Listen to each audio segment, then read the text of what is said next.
Hello guys, sa mga nagtatanong, lalo na sa mga Lalamove rider, kung paano natin i-turn off yung power saving mode dito sa Lalamove, dito sa itaas. Ayan, oh.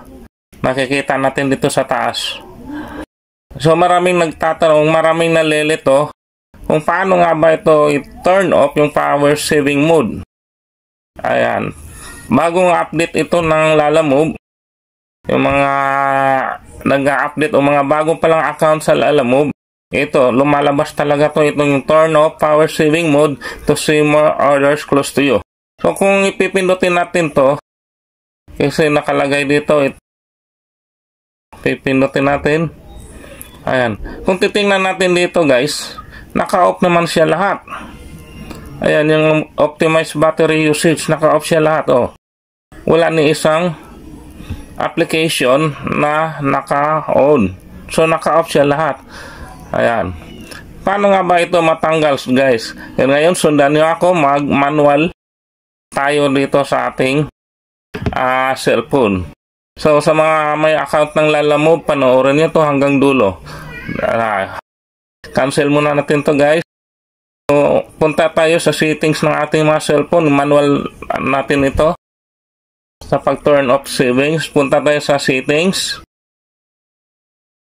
Then, hanapin natin nga apps or app management sa ibang cellphone. Then, hanapin natin yung Lalamove driver application. Ayan, Lalamove driver. Pindutin natin. So, pag mapunta tayo dito guys, kailangan na naka-allow yung notification sa mga permission. Dapat naka-allow yan. So, back natin. Pag turn off ng power saving mode, punta lang tayo dito sa battery. Ayan, hanapin lang yung battery sa inyong cellphone. Then, pindutin natin. Ayan, dito, makikita natin may tatlong pagpipilian. Unrestricted, optimized, restricted.